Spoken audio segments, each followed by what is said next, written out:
மெதுவா மெதுவா சாப்பிடுப்பா. அரே வெங்காயத்தை மாத்தமா.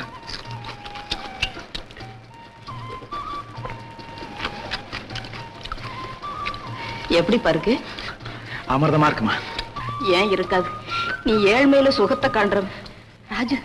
உன் அறிவுக்கும் அழகுக்கும் நீ எங்கேயோ பிறந்து எப்படியெல்லாமோ இருக்க வேண்டியவன். இந்த பாவி வயிற்றுல பிறந்து இப்படியெல்லாம் பாடுபடுற.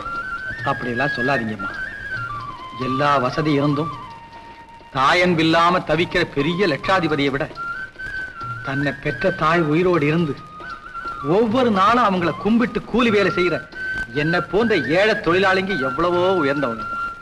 அம்மா, உங்களை மனசுல நினைச்சிட்டாலே போதுமா, பெரிய மலையை கூட மணலாக்கிடுவேன். என் பிள்ளைகிட்ட இருந்து இப்படிப்பட்ட வார்த்தையை கேட்கறதுக்கு நான் எவ்வளவோ கொடுத்து வச்சிருக்கணும். ராஜு, இந்த உழைப்பு உனக்கு நிச்சயம் வெற்றியை கொடுக்கத்தாப்பா போகுது.